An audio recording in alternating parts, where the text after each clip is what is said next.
raskem peatu vaid siis näed.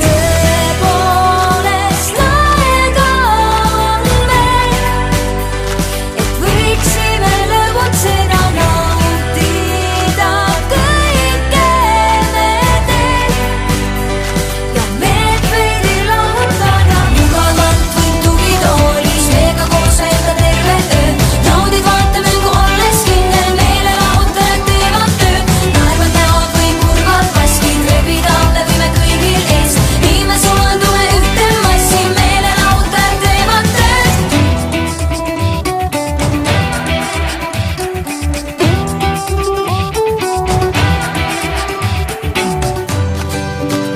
Nii kui vanas Roomas aristokraat, luba endale veidike head, sest vahel elu